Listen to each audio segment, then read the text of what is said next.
إن الحمد لله نحمده ونستعينه ونستغفره ونعوذ بالله من شرور أنفسنا ومن سيئات أعمالنا من يهده الله فلا مضل له ومن يضلل فلا هادي له وأشهد أن لا إله إلا الله وحده لا شريك له وأشهد أن محمدا عبده ورسوله يا أيها الذين آمنوا اتقوا الله حق تقاته ولا تموتن إلا وأنتم مسلمون يا أيها الناس اتقوا ربكم الذي خلقكم من نفس واحدة وخلق منها زوجها وبث منهما رجالا كثيرا ونساء واتقوا الله الذي تساءلون به والأرحام إن الله كان عليكم رقيبا يا أيها الذين آمنوا اتقوا الله وقولوا قولا سديدا يصلح لكم أعمالكم ويغفر لكم ذنوبكم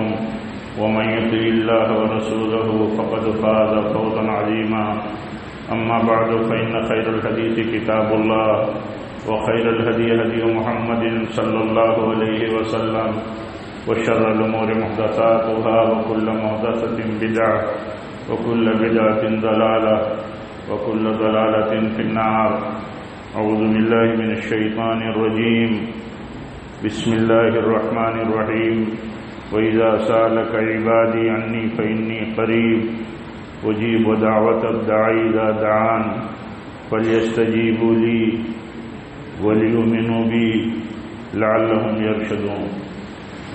دینی بھائیوں، عزیزوں، بزرگوں، آپ سے پہلی گزارش یہ ہے کہ اگر آپ تلاوت میں یا ذکر و اذکار میں ہوں تو آپ جب تک بیان چلتا ہے تب تک اس سے رک جائیں، اور آپ کو اس میں کوئی اچنبھا نہیں ہونا چاہیے.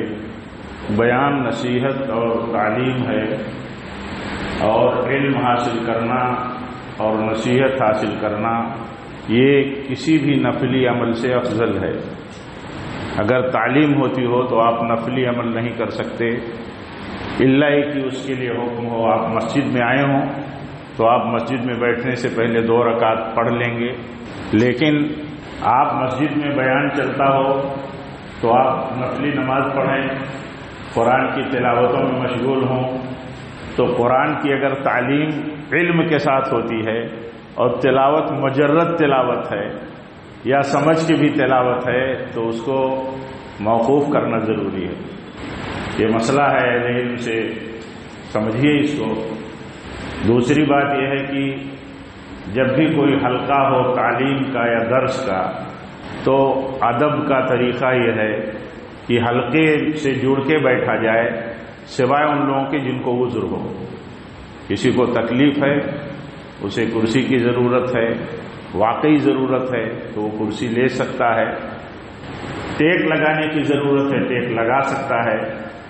لیکن حلقے کی قیمت سمجھنا ضروری ہے کہ جب کسی مجلس میں آپ دیکھیں کہیں دنیا کا کوئی فائدہ ہو اور کوئی دنیا دار ہو تو کتنا لوگ لپک کر کے اس کے قریب جاتے ہیں. یہ قدر کی بات ہے، عزت کی بات ہے کہ کس کے دل میں کتنی عزت ہے کسی چیز کی، اتنا ہی وہ قریب جاتا ہے. حلقے کا مطلب یہ ہوتا ہے کہ حلقے میں قریب بیٹھا جائے، جڑ کر کے بیٹھا جائے. تو یہ ان کے لیے ہے. ہمارے عزیز نوجوان اگر دیواروں سے ٹیک لگا کر کے بیٹھے ہوں تو ان سے گزارش ہے کہ وہ حلقے سے آگے آ کر کے جڑ کر کے بیٹھیں. یہ ترتیب ہے اور یہ ادب کا طریقہ ہے. علم حاصل کرنے والا بہت مؤدب ہوتا ہے. جبریل آتے ہیں تو اللہ کے نبی صلی اللہ علیہ وسلم کے گھٹنے سے گھٹنا ملا کر کے سامنے بیٹھتے ہیں اور سوال کرتے ہیں. سامنے بیٹھتے ہیں اور سوال کرتے ہیں، اور اس طرح بیٹھتے ہیں جس طرح کی حدیث جبریل میں بہت تفصیل ہے. بہرکیف یہ آداب ہیں جن کو بتانا ضروری تھا. تھوڑی دیر کے لیے آپ سے باتیں کرنی ہے، اور وہ بھی آج کی مناسبت کی بات ہوگی انشاءاللہ. اللہ تعالیٰ فرماتا ہے کہ اے محمد صلی اللہ علیہ وسلم، اور آپ سے میرے بندے میرے بارے میں پوچھتے ہیں تو آپ بتا دیں کہ میں یقیناً قریب ہوں، میں دعا کرنے والے کی دعا قبول کرتا ہوں. تو بندوں کو چاہیے کہ میرا حکم مانیں، میرے حکم پر چلیں، مجھ پر ایمان رکھیں، یقین رکھیں کہ میں ان کی دعاؤں کو سنتا ہوں، قبول کرتا ہوں، تاکہ وہ گمراہیوں سے بچ کر کے رشد و ہدایت پا جائیں۔ یہ ایک آیت پاک ہے سورہ بقرہ کی۔ اسی آیت پاک کے تعلق سے چند باتیں کرنی ہیں۔ کسی ایک دو آیت میں ہی ایک درس ہو سکتا ہے، کوئی پارے کا خلاصہ تو نہیں ہو سکتا۔ یہ بھی ایک چلن ہو گئی کہ لوگ پارے کے خلاصے کے نام پر درس کا سلسلہ چاہتے ہیں اور کرواتے ہیں۔ آپ دیکھیے سلف میں کیا کسی کو قرآن تو خود خلاصہ ہے، قرآن تو خود خلاصہ ہے، اس کی تفصیل ہے نبی صلی اللہ علیہ وسلم کی حیات پاک اور آپ کی زندگی۔ امام صاحب اگر ایک پارہ پڑھیں گے تو ہمارے مولانا سعید صاحب کو ایک دو آیتیں تین آیتیں لے کر کے کچھ اگر 10-15 منٹ درس دینا ہے تو اتنی ہی میں بات انہیں کرنی ہوگی۔ تو یہ پارے کا خلاصہ نہیں ہو سکتا۔ پارے میں پڑھی گئی باتوں میں سے چند ایک آیتوں کو لے کر کے کچھ دیر اس کی تعلیم اور اس کی نصیحت ہو سکتی ہے۔ اسی سلسلے سے یہ آیت آپ کے سامنے میں نے پڑھی ہے کہ اللہ تعالیٰ فرماتا ہے کہ میرے بندوں سے بتاؤ کہ میں یقیناً قریب ہوں۔ پہلی بات تو یہ سمجھ لیجئے کہ عبد کس کو کہتے ہیں؟ عبد، بندہ، غلام۔ غلام کس کو کہتے ہیں؟ اللہ تعالیٰ فرماتا ہے میرے بندوں کو بتا دو۔ اپنے نبی سے اللہ تعالیٰ فرماتا ہے میرے بارے میں میرے بندے پوچھتے ہیں تو انہیں بتا دو۔ بندہ کس کو کہتے ہیں؟ بندہ اس کو کہتے ہیں جس کو ہم غلام کہتے ہیں، عبد کہتے ہیں عربی میں، جو آزاد نہیں ہوتا۔ غلام کہتے ہیں، غلام آزاد کا ضد ہے، اپوزٹ ہے۔ غلام کس کو کہتے ہیں؟ جو آزاد نہ ہو، اور جو آزاد ہوگا وہ غلام نہیں ہوگا۔ اللہ تعالیٰ فرماتا ہے اپنے ایمان والے بندوں سے، ہم سے، آپ سے، کہ ہم غلام ہیں اللہ کے، ہم آزاد نہیں ہیں۔ تو یہ کنسپٹ ذہن میں یہ رہنا چاہیے، جیسے اللہ فرماتا ہے کہ وما خلقت الجن والانس الا ليعبدون، میں نے جنوں اور انسانوں کو پیدا کیا ہے کہ وہ میری بندگی کریں، میرے بندے ہیں، میرے غلام ہیں، میری بندگی کریں، وہ آزاد نہیں ہیں۔ تو یہ ایک بات تو ذہن میں رہنی چاہیے کہ ہم غلام ہیں اللہ کے۔ جب کہتے ہیں ہم غلام ہیں تو غلام آزاد نہیں ہوتا، اپنے آقا کی، اپنے مالک کی مرضی کے ماتحتی میں ہوتا ہے، پابند ہوتا ہے۔ ہم کبھی یہ سوچتے ہیں کہ ہم غلام ہیں اللہ کے تو ہماری اپنی کوئی مرضی نہیں ہے۔ جو کہتا ہو کہ ہماری اپنی مرضی، وہ اللہ کی غلامی سے نکل گیا، بغاوت ہے، یہ غلطی کرتا ہے، کہیں کہیں اپنے نفس کی، کہیں کہیں اپنی مرضی کی بات چلا لیتا ہے، لیکن یہ بات دانستہ نہیں کہے گا، یہ جرات نہیں کرنی چاہیے کہ یہ تو میری مرضی ہے۔ اللہ کے بندے کی مرضی اللہ تعالیٰ کی مرضی ہے۔ اسی لیے آپ دیکھیں گے کہ جب کہا جاتا ہے عبادت کس کو کہتے ہیں، عبادت کس کو کہتے ہیں؟ ہر وہ بول چال، ہر وہ قول، ہر وہ بات جو ہم کرتے ہیں، یا ہر وہ عمل جو ہم کرتے ہیں جسے اللہ پسند کرے، وہ عبادت ہے۔ ہم بندے ہیں اللہ کے، ہم پیدا کیے گئے ہیں اللہ کی بندگی کے لیے۔ عبادت کس کو کہتے ہیں؟ عبادت کہتے ہیں ہر وہ بات، ہر وہ عمل جو اللہ کو پسند ہو۔ اور جب بندہ اللہ کا ہے، ہم غلام اللہ کے ہیں، تو اللہ کی پسند کے خلاف نہیں جا سکتے۔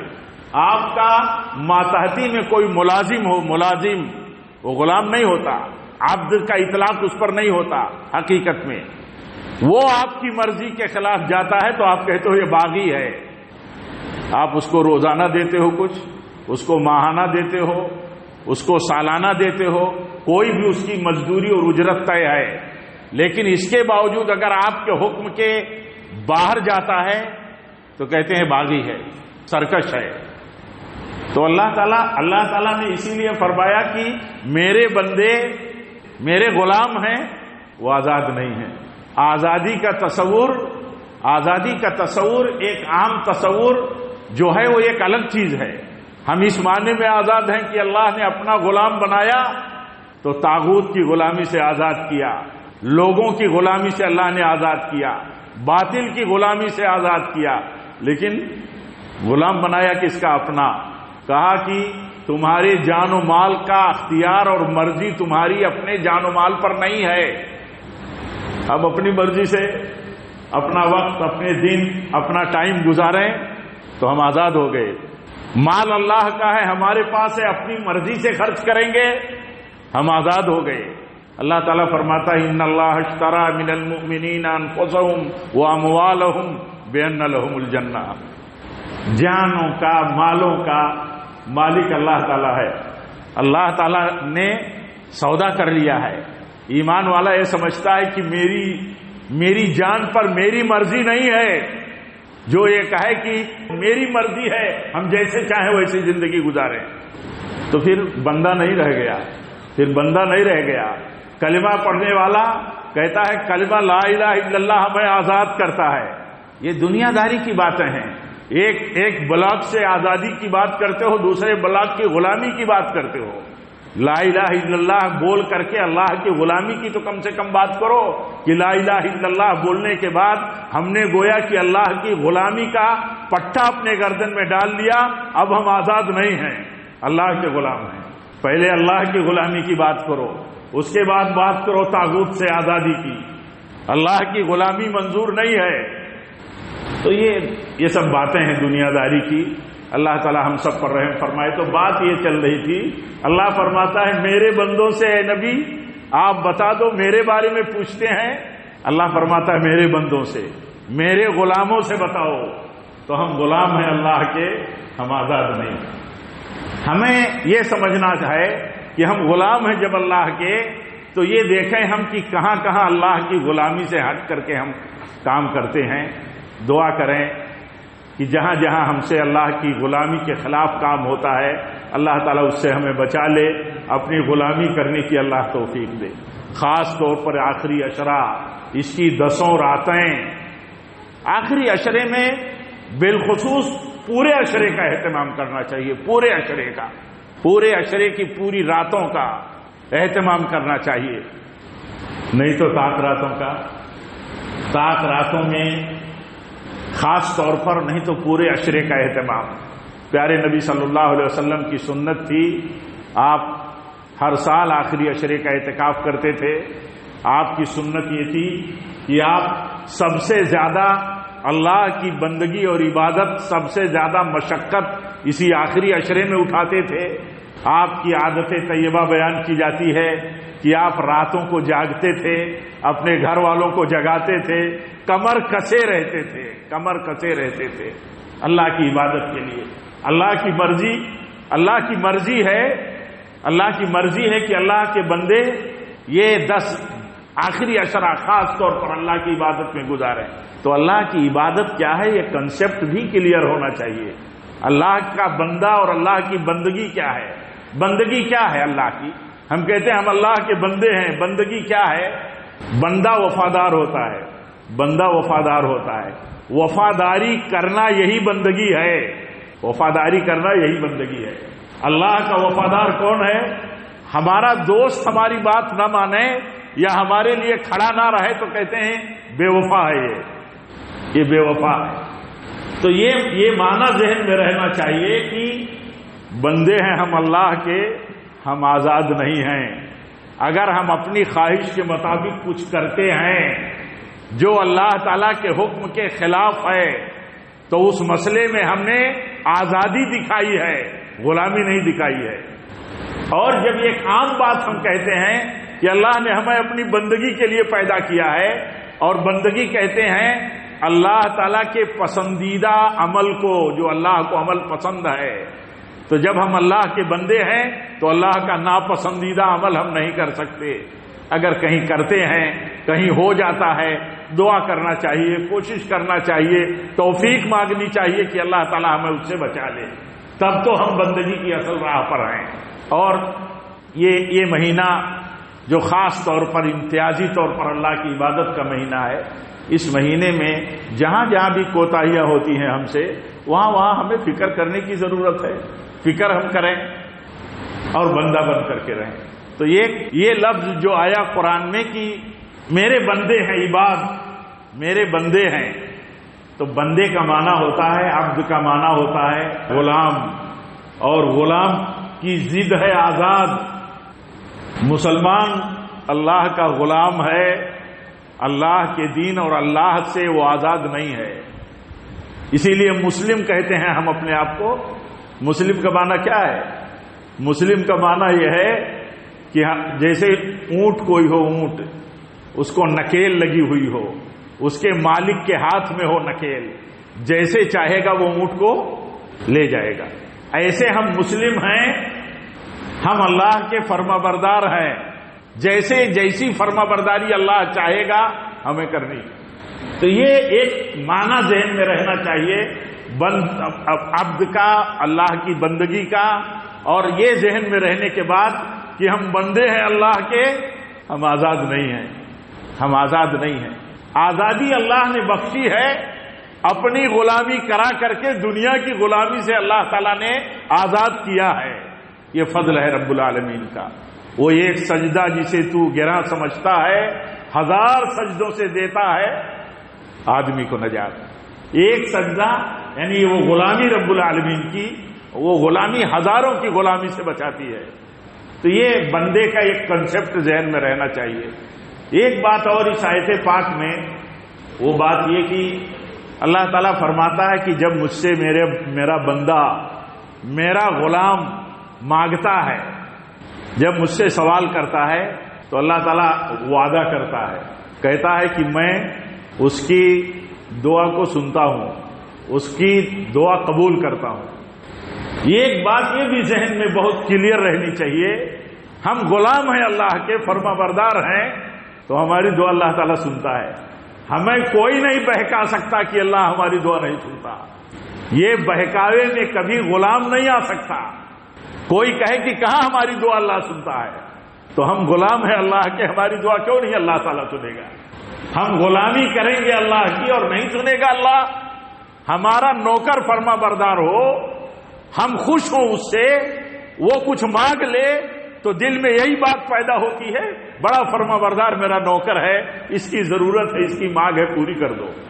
جس اللہ کے ہاں کوئی کمی نہیں ہے، حدیث میں آتا ہے کہ سارے انسان اور جن اگر کسی وادی میں سب جمع ہو جائیں، جو چاہیں مانگیں اور سب کی مانگ اللہ پوری کر دے، تو اللہ تعالیٰ کے خزانے سے کچھ بھی کم نہیں ہوگا، کچھ بھی نہیں کم ہوگا وہ اللہ۔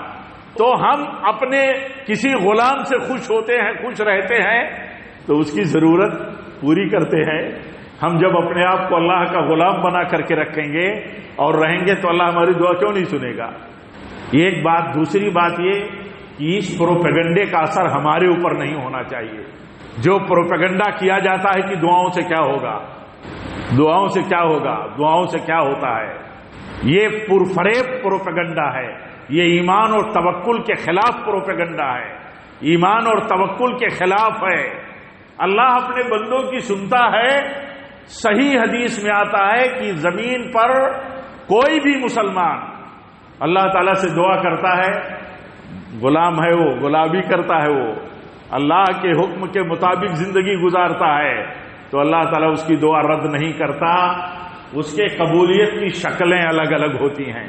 بندہ جب مانگتا ہے تو جیسے مانگتا ہے کبھی اللہ تعالیٰ ویسے ہی دے دیتا ہے۔ آپ یہ بتاؤ کہ کیا ہم یہ نہیں سمجھتے کہ اللہ تعالیٰ ہم سے ہماری مصلحت زیادہ سمجھتا ہے؟ ہماری مصلحتیں ہم سے زیادہ کون سمجھتا ہے؟ ہمارا رب۔ اللہ تعالیٰ ہمارے لیے کیا بہتر ہے ہم سے زیادہ سمجھتا ہے۔ وہ ہمارے ایمان کا تقاضا ہے کہ ہم یہ سمجھیں کہ ہماری مصلحت ہم سے زیادہ ہمارا رب سمجھتا ہے۔ ہم نے مانگا اللہ سے، اے اللہ ہمیں شفا دے دے، ہم نے مانگا اپنے رب سے کہ اے اللہ تو ہمیں شفا دے دے، ہمارا رب ہمیں شفا نہیں دیتا، تو کیا بدگمان ہو جائیں گے ہم اپنے رب سے؟ ہم نے شفا مانگی، رب العالمین نے نہیں دیا، ہم نے دعائے شفا کی، اللہ نے قبول نہیں کی، نہیں، ہمارا ایمان مضبوط ہی رہے گا، کہ اگر ہم نے شفا مانگی اللہ نے شفا نہیں دی تو ہو سکتا ہے اللہ تعالیٰ جیسا کہ حدیث میں آتا ہے کبھی جب بندہ جیسے مانگتا ہے ویسے ہی اللہ دے دیتا ہے، جس شکل میں سوال کرتا ہے اسی شکل میں پوری کر دیتا ہے اللہ اپنے بندے کی مراد، اپنے غلام کی مراد۔ کبھی اللہ تعالیٰ ایسا کرتا ہے کہ جیسے مانگتا ہے ویسے نہ دے کر کے دوسری شکل میں دے دیتا ہے، مانگتا ہے شفا دے دیتا ہے اللہ تعالیٰ جنت، مانگتا ہے شفا دے دیتا ہے اللہ تعالیٰ اس کو مغفرت، گناہوں کو معاف کر دیا اللہ تعالیٰ نے۔ آپ بتائیے ایک بیمار کے گناہ معاف ہو جائیں یہ بڑا نفع ہے، ایک بیمار کو بیماری کی بنیاد پر صبر کر رہا ہے، دعا کر رہا ہے، ایمان اپنے رب سے جوڑے ہوئے ہے، لیکن اللہ تعالیٰ شفا نہیں دے رہا ہے، اس کے بدلے میں جنت دے رہا ہے۔ تو آپ بتائیے کون سی مصلحت بڑی ہے، کون سا نفع بڑا ہے؟ یہ چیز سمجھنے کی ضرورت ہے۔ سوشل میڈیا پہ کتنی گمراہی پھیلائی جاتی ہے، مسلمان اپنی مسجدوں سے، اپنے گھر سے لے کر کے کعبہ تک، عرفات تک دعائیں کرتا ہے، قبول نہیں ہوتی دعا۔ رب العالمین کہتا ہے جب میرے بندے مجھ سے دعا کرتے ہیں تو میں ان کی دعا قبول کرتا ہوں، وعدہ کرتا ہے اللہ۔ ہمارا بھائی کہتا ہے کہ دعا اللہ کہاں قبول کرتا ہے؟ حدیث میں آتا ہے دعا کی قبولیت کی 3 صورتیں ہیں۔ ایک صورت تو یہ ہے کہ جیسے اللہ کا بندہ مانگے اسی شکل میں اللہ دعا قبول کر لے۔ ایک صورت یہ ہے دعا قبول ہونے کی کہ اس صورت میں تو دعا نہیں قبول کیا اللہ تعالیٰ نے، اس صورت میں تو نہیں قبول کیا، لیکن اس کے اوپر آنے والی بلا کو ٹال دیا، بندے کو نہیں معلوم کوئی بلا آ رہی تھی اس کے اوپر، وہ دعا کر رہا ہے، جو مانگ رہا ہے اسے نہ دے کر کے اللہ تعالیٰ ایک بلا ٹال دے رہا ہے۔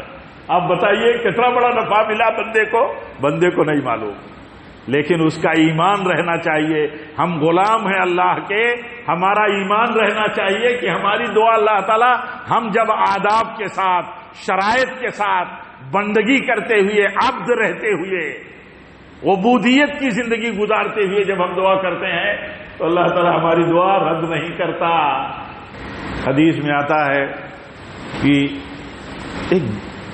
یہ حسن عبادت ہے۔ کیا ہے؟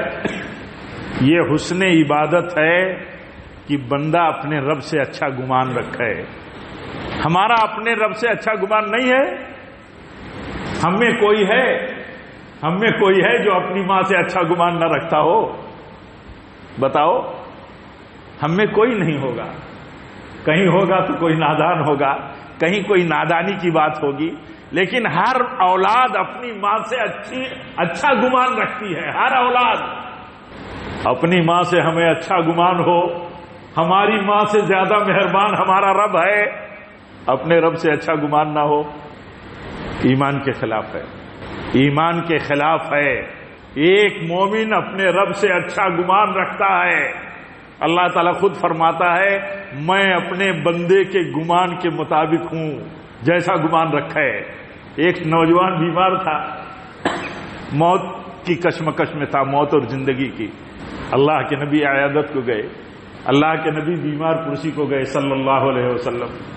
آپ پوچھتے ہیں اس نوجوان سے، کہتے ہیں کہ کیا سوچتے ہو تم، اپنے آپ میں کیا سوچتے ہو؟ تو نوجوان کہتا ہے یا رسول اللہ صلی اللہ علیہ وسلم، مجھے اپنے رب پر بہت بھروسہ ہے اور میں امید رکھتا ہوں، اپنے رب سے بھرپور امید رکھتا ہوں، پھر مجھے اپنے گناہوں پر ڈر بھی لگا ہے، میں اپنے گناہوں پر ڈرتا بھی ہوں لیکن اپنے رب سے بھرپور امید بھی رکھتا ہوں۔ اللہ کے نبی کیا فرماتے ہیں؟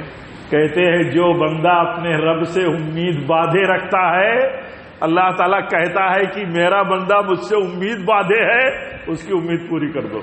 اللہ پوری کرے گا اس کی امید، اور ڈرتا ہے اپنے گناہوں سے تو اللہ تعالیٰ اس کے خوف کو نکال دے گا، یعنی اس کو اس کے گناہوں کی مغفرت کر دے گا۔ یہ ہے اللہ سے امید۔ میں عرض یہ کر رہا تھا یہ ماحول کبھی ہمارے دل و دماغ پر اثر انداز نہیں ہونا چاہیے کہ اللہ ہماری دعا نہیں سنتا۔ دیکھو دعا کیسے کی جاتی ہے، آداب کیا ہے۔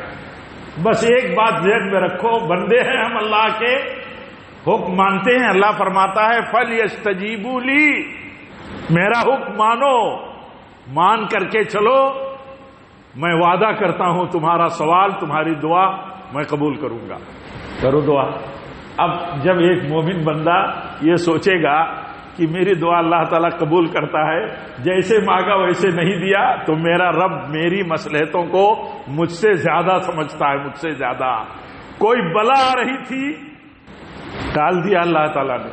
ہو سکتا ہے کسی بلا کو اللہ نے ٹال دیا ہو میری دعا سے، ہو سکتا ہے میری دعا کو ذخیرہ آخرت بنا دیا ہو اللہ تعالیٰ نے۔ کیسے حدیث میں آتا ہے، ایک عورت مرگی کی بیماری، فٹ کی بیماری میں مبتلا ہے، اللہ کے نبی سے دعائے شفا کی درخواست کرتی ہے۔ آپ فرماتے ہیں میں دعا کر دوں تمہیں شفا مل جائے، یہ تمہیں قبول ہے، یا تم بیماری پر صبر کرو اللہ جنت دے دے، یہ تمہیں منظور ہے؟ تو کہتی ہیں نہیں، میں بیماری پر صبر کروں گی، مجھے جنت دے دے اللہ۔ کیا سمجھ میں آتا ہے؟ کسی بیمار کو اللہ تعالیٰ نے بیماری سے جب آزمایا ہے اور اب وہ صبر کی راہ پر چل رہا ہے، دعا کرتا ہے، صبر بھی کرتا ہے، اب اس کا بدلہ جنت ہے۔ حدیث میں آتا ہے اللہ تعالیٰ فرماتا ہے میں اپنے بندے کو جب اس کی دونوں آنکھوں سے آزماتا ہوں، یعنی نابینا بنا دیتا ہوں، پھر صبر کرتا ہے تو اس کے بدلے میں جنت دیتا ہوں۔ آپ بتائیے، نابینا ہو کر کے صبر کے ساتھ زندگی کاٹ لینا اور اس کے بدلے میں اللہ مہربان ہو جائے جنت دے دے، یہ بڑی چیز ہے کہ اس کی بینائی لوٹا دے۔ یہ نقطہ جب تک بندہ نہیں سمجھے گا، اپنی عبدیت اور اپنی بندگی کی صحیح نہ لذت پائے گا۔ اسی لیے دیکھیے، بندے کے اندر جب عبدیت ہوتی ہے، عبدیت تو نیکی کا کام کر کے اس کو لذت ملتی ہے۔ نیکی کا مطلب اللہ کی رضا کا کام، اللہ کی رضا کا کام کرتا ہے تو اسے لذت ملتی ہے، توحید پر ہے تو اسے لذت ملتی ہے۔ آج خرچ کرنے کا وقت ہے، خرچ کرتا ہے آدمی، اسے سرور محسوس ہوتا ہے، اللہ کا دیا ہوا مال ہے، میں نے خرچ کیا، میں نے فلاں تقاضے پہ دے دیا، میں نے فلاں عالم کی مدد کر دی، فلاں طالب علم کی مدد کر دی، فلاں ادارے کی مدد کر دی، فلاں رشتہ دار پڑوسی کی مدد کر دی، فلاں اپنے نوکر کی مدد کر دی۔ اس کو سکون حاصل ہوتا ہے۔ اس کو سکون کیوں حاصل ہوتا ہے؟ اس کے ایمان کی چاشنی اسے ملتی ہے۔ کیوں ملتی ہے؟ اللہ کا حکم اس کی فرما برداری کر دیتا ہے، یہ بندگی ہے اللہ کی۔ تو یہ چیز ذہن میں رہنی چاہیے، بندے کی دعا اللہ تعالیٰ قبول کرتا ہے، بندے کو فرما بردار رہنا چاہیے، لاپرواہ نہیں رہنا چاہیے۔ اس کا ایمان ہو، یقین ہو، ایمان ہو اس کا اللہ پر، اور یقین ہو اس پر کہ اللہ ہماری دعائیں رد نہیں کرتا۔ آپ بتاؤ، اگر ہم اپنے ملک میں یہ سمجھتے ہیں کئی پہلوؤں سے کہ ہم مظلوم ہیں، تو اللہ تعالیٰ تو کافر مظلوم کی دعا سنتا ہے۔ کافر کی حدیث میں آتا ہے کہ اللہ مظلوم کی دعا سنتا ہے، چاہے وہ کافر ہی ہو۔ کافر ایمان والا ہے، کافر منکر خدا ہے، اللہ کا منکر ہے، مشرک ہے، معلوم نہیں کیا کیا ہے، اس کے باوجود اللہ سنتا ہے۔ اللہ کا بندہ ہے، بندگی کے بجائے بغاوت کی راہ پر ہے، لیکن جب کہیں ظلم کا شکار ہوتا ہے تو اللہ سنتا ہے۔ ایمان والے کی دعا اللہ نہیں سنے گا، وہ بھی مظلوم ہوتا۔ یہ ایمان رہنا چاہیے۔ اس مناسبت پر میرے بھائیوں، رمضان کے آخری عشرے کی شروعات میں ہیں، اور آپ جانتے ہیں کہ دعا کی قبولیت کے اوقات میں رمضان بھی ہے، اور اس میں ایک خاص وقت ہے۔ اس وقت اللہ تعالیٰ سے مانگنا چاہیے۔ مانگے بندہ، اللہ تعالیٰ مانگنے سے خوش ہوتا ہے۔ یہ مانگنا بھی ایک غلامی ہے۔ آدمی کو، اللہ تعالیٰ کو فقیری بہت پسند ہے، اپنے بندوں سے فقیری۔ ایک موقع پر اللہ کے نبی صلی اللہ علیہ وسلم نے فرمایا، کہا کہ تم مانگو اللہ سے، اور تم کسی بہرے سے نہیں مانگ رہے ہو، زور زور سے نہیں مانگنے کی ضرورت ہے، مانگو اللہ سے، اللہ تعالیٰ تمہیں دے گا۔ تو صحابہ کہتے ہیں تب تو ہم خوب مانگیں گے۔ تو اللہ کے نبی فرماتے ہیں وہ تو خوب دینے والا ہے، وہ تو اور دینے والا ہے۔ تو اللہ تعالیٰ سے سوال کرنا یہ اللہ کو بہت پسند ہے۔ رمضان کے مہینے میں، عبادت کی راتوں میں، قدر کی تلاش کے لیے، قدر کی رات کی تلاش کے لیے طاق راتوں یا آخری عشرے کا اہتمام کرنے کے ساتھ ساتھ ہمیں دعا اللہ تعالیٰ سے کرنی چاہیے، اپنی مغفرت کے لیے، ایمان کے لیے، اپنے اس وطن کے امن و امان کے لیے، ایمان کے ساتھ عافیت کے لیے، اور جو کچھ کمیاں کمزوریاں ہیں ان کی دوری کا ہم اللہ تعالیٰ سے سوال کریں، توفیق مانگیں، اور رات کی خاص دعا کریں، خاص چیز مانگیں اللہ تعالیٰ سے معافی۔ اللہم انک عفو، اللہم انک عفو تحب العفو فاعف عنی۔ اما عائشہ نے نبی صلی اللہ علیہ وسلم سے سوال کیا کہ اس رات میں کیا مانگیں، تو آپ نے فرمایا اللہ تعالیٰ سے عفو مانگو، مغفرت مانگو۔ اللہ تعالیٰ سے عفو اور مغفرت مانگنا اللہ تعالیٰ کو بہت پسند ہے۔ ایمان والے کے لیے مغفرت سے بڑا کوئی مسئلہ نہیں، کوئی بڑی چیز نہیں کہ اللہ بخش دے ہم گناہ گاروں کو۔ ایمان والا اللہ تعالیٰ سے بخشش مانگتا ہے تو گناہوں کی بخشش مانگتا ہے، اور رمضان آیا ہے اسی لیے آتا رہتا ہے کہ بندہ ہم سے بخشش مانگے میں اسے بخش دوں۔ حدیث میں جیسے آتا ہے کہ اس شخص پر لعنت ہے اللہ کی جسے رمضان مل جائے اور اسے مغفرت نہ ملے۔ اللہ تعالی ہم سب کو مغفرت نصیب فرمائے۔ رب العالمین نے آخری عشرہ جو ہمارے حصے میں بچا ہوا ہے، اللہ تعالیٰ ان میں بہتر سے بہتر یعنی سنت کے مطابق عبادتوں کی توفیق عطا فرمائے، ہمیں زیادہ سے زیادہ بندگی کی راہ پر، عبدیت کی راہ پر بہتر ڈھنگ سے اللہ تعالیٰ چلنے کی توفیق عطا فرمائے۔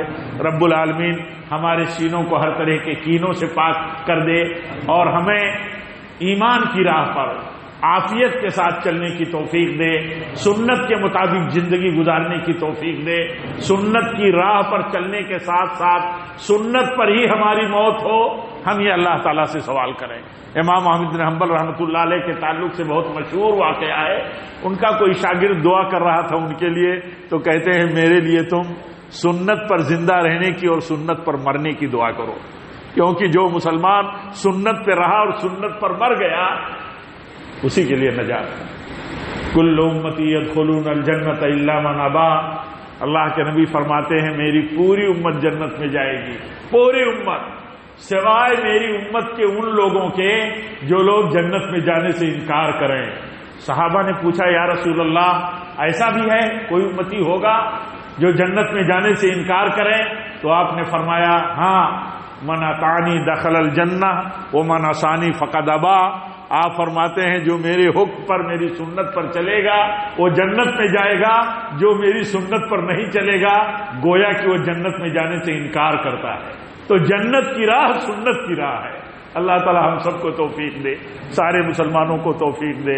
رب العالمین سے پھر دعا کرتے ہیں کہ اللہ تعالی تمام عالم میں مسلمانوں کو امن عافیت نصیب فرما۔ ہمارے اپنے اس پیارے وطن میں ہم سب کو، پورے اہل وطن کو اللہ تعالی ایمانداری سے، رواداری سے ایک دوسرے کے حق اور حقوق کی رعایت کے ساتھ جینے کی توفیق دے۔ رب العالمین اسلام اور مسلمانوں کے خلاف جتنی کوششیں اور ظالمانہ سازشیں ہیں، اے اللہ تعالیٰ تو اپنی رحمت خاص سے، اپنے فضل خاص سے ان کو تو ناکارہ بنا دے، اور ہم سب کو اے اللہ توفیق دے کہ ہم تقوی اور ایمان پر جمے رہیں، جس کی بنیاد پر تیری نصرت اور مدد کا وعدہ ہے۔ اللہ تعالیٰ جب تک ہم زندہ رہیں تقوی پر رہیں، اور جب بھی ہماری موت ہو تو تقوی پر ہو۔ وآخر دعوانا الحمدللہ رب العالمین، والسلام علیکم ورحمۃ اللہ وبرکاتہ۔